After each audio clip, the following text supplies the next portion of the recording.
کہانی جو آپ کے ہوش اڑا کر رکھ دی۔ ایک ایسی ہوائی جہاز جو اچانک لاپتہ ہو گیا اور پھر سالوں بعد سمندر کی گہرائیوں میں دبا ملا، لیکن اس کے اندر جو ملا اس نے ہر کسی کو ہلا کر رکھ دیا۔ یہ صرف ایک حادثہ نہیں تھا، یہ ایک راز تھا جو اب تک چھپا رہا۔ کیا اس جہاز کے اندر کچھ ایسا تھا جو دنیا سے چھپایا جا رہا تھا؟ کیا یہ صرف ایک مس ہے تھا یا پھر کوئی سازش؟ یہ کہانی ایک پراسرار ہوائی جہاز کی ہے جو سمندر کی تہ میں دبا ملا۔ کیوریوسٹی ہب میں خوش آمدید۔ نومبر 1995 کا ایک عام دن تھا۔ نیامی سے پورٹو ریکو جانے والی فلائٹ 401 اپنی منزل کی طرف روانہ، جہاں پر 125 مسافر اور 6 کرو ممبرز موجود تھے۔ ہر چیز بالکل نارمل چل رہی تھی، ویدر بھی ٹھیک تھا اور سب کچھ ایک روٹین فلائٹ جیسا لگ رہا تھا۔ مگر جب یہ جہاز سمندر کے ایک خاص حصے سے گزرا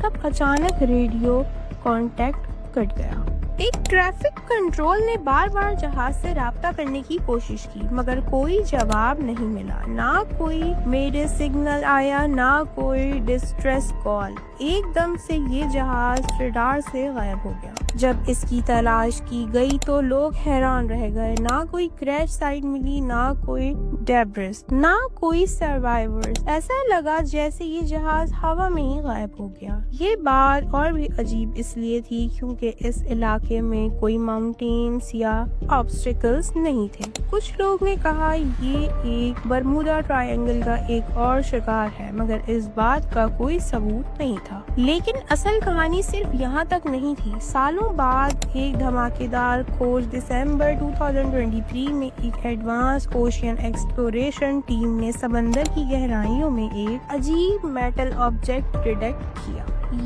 یہ مقام نارتھ اٹلانٹک اوشین کے ایک انون حصے میں تھا جہاں اب تک کوئی ریکیج نہیں ملی تھی۔ پہلے لوگوں نے سمجھا کہ یہ کوئی پرانا شپ ریک ہوگا، مگر جب remotely operated underwater vehicles ROVs بھیجا گیا تو جو تصویریں سامنے آئیں انہوں نے ہر کسی کو حیران کر دیا۔ وہاں ایک مکمل ہوائی جہاز دبا ہوا تھا۔ جب ایکسپرٹس نے اس کی مزید تحقیقات کی تو یہ سامنے آیا کہ یہ وہی فلائٹ ہے 401 جو آج سے 30 سال پہلے غائب ہو گئی تھی۔ مگر یہاں ایک اور عجیب بات تھی، جہاز پورا انٹیکٹ تھا۔ یہ کیسے ہو سکتا تھا؟ ایک جہاز جو 30 سال پہلے سمندر میں کریش ہوا ہو، اس کا ہر حصہ بالکل ٹھیک تھا۔ نہ اس کے پر ٹوٹے تھے، نہ فیول لیکیج تھی، نہ کوئی بڑا ایکسپلوریشن کا نشان تھا جیسے کسی نے اس جہاز کو کیئرفلی پانی میں اندر رکھ دیا ہو۔ جہاز کے اندر جو ملا اس نے دنیا کو ہلا دیا۔ جب ڈائیورز نے اندر جانا شروع کیا تو جو انہوں نے دیکھا وہ اور بھی حیرت انگیز تھا۔ جہاز کے اندر سب کچھ بالکل ویسا ہی تھا جیسے کسی نے اسے چھوڑ دیا ہو۔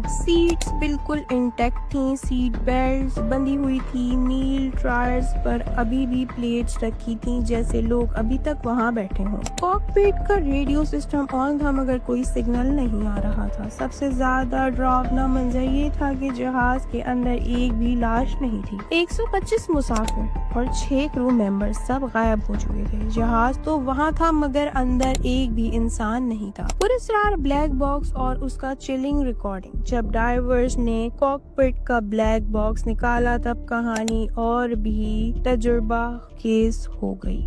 جب اس بلیک باکس کا ڈیٹا ریکور کیا گیا تو ریکارڈنگ ملی، وہ دنیا کی سب سے پراسرار ایویشن ریکارڈنگ میں سے ایک بنی۔ ریکارڈنگ کا پہلا حصہ نارمل تھا، پائلٹس اور کو پائلٹ عام کنورسیشن کر رہے تھے، مگر جیسے ہی جہاز کے خاص مقام پر پہنچا تب ریڈیو میں صرف عجیب آوازیں سنائی دینے لگی۔ ایک میٹلک گنگناہٹ سنائی دے رہی تھی، کسی کی چیخیں سنائی دے رہی تھی، کوئی ایک عجیب زبان میں باتیں کر رہا تھا جو کسی بھی انسانی زبان سے نہیں ملتی تھی۔ پھر ایک دم سے ایک بھاری سی آواز سنائی دی، "They are not yours anymore." اس کے بعد صرف کمپلیٹ سائلنس تھی۔ ریکارڈنگ کا یہ حصہ سن کر ہر کسی کے رونگٹے کھڑے ہو گئے۔ کیا اس کا مطلب یہ تھا کہ اس جہاز کے مسافروں مسافروں کو کسی نے چرا لیا؟ کیا یہ کوئی ایلین ایبڈوکیشن کا کیس تھا یا پھر کسی ٹاپ سیکرٹ گورنمنٹ ایکسپیریمنٹ کا حصہ تھا جو غلط ہو گیا؟ سازش یا اصل حق؟ جب یہ کیس دنیا کے سامنے آیا تو کئی تھیوریز سامنے آئیں۔ ایلین ایبڈوکیشن تھیوری: کیا کسی انجان مخلوق نے یہ جہاز اور اس کے مسافروں کو اپنے ساتھ لے لیا؟ کیا یہ جہاز کسی ایسے وقت اور جگہ میں پھنس گیا جو دنیا سے بالکل الگ ہے؟ کیا یہ ایک ملٹری ٹیسٹ تھا جو فیل ہو گیا اور مسافروں کو قید کر کے انہیں ایکسپیریمنٹ کیا گیا؟ کچھ لوگوں کا کہنا ہے کہ یہ جہاز اصل میں کسی سیکرٹ آئلینڈ پر گرا جہاں اس کے مسافروں کو کیپٹیو بنا لیا گیا۔ آج بھی اس جہاز کے پراسرار ہونے کا جواب کسی کے پاس نہیں ہے، نہ یہ سمجھ آیا کہ یہ سمندر کی تہہ میں اتنے عرصے تک اتنا پرفیکٹ کیسے رہا۔ یا یہ صرف ایک ٹیکنیکل مس ہیپ تھا یا اس کے پیچھے کوئی گہری سازش چھپی تھی۔ آخری الفاظ: یہ کہانی صرف ایک کھوئی ہوئی فلائٹ کی نہیں بلکہ ایک ایسے راز کی ہے جو اب تک حل نہیں ہو سکا۔ فلائٹ 401 کی کہانی ہمیں یہ بتاتی ہے کہ سمندر کی تہہ میں اتنی عجیب اور پراسرار راز چھپے۔ ہر کھوج ایک نیا راز کا پردہ اٹھاتی ہے اور یہ سلسلہ آج بھی جاری ہے۔ کیا آپ سمجھ سکتے ہیں کہ اصل میں اس دن کیا ہوا؟ کیا یہ صرف ایک ایکسیڈنٹ تھا یا پھر اس میں کچھ اور بھی چھپا ہے؟ کیا کبھی ہمیں اس کا پورا سچ معلوم ہوگا؟ یہ صرف ایک شروعات ہے۔ سمندر کے تہہ میں اور کتنے راز چھپے ہیں یہ صرف وقت ہی بتائے گا۔ اگر آپ کو میری ویڈیو اچھی لگی ہے تو پلیز لائک کریں، کمنٹ کریں، شیئر کریں اور میرے چینل کو ضرور سبسکرائب کریں نئی انٹرسٹنگ ویڈیوز کے لیے، اور اپنی رائے کامنٹس میں لازمی بتائیں۔ Thank you for watching.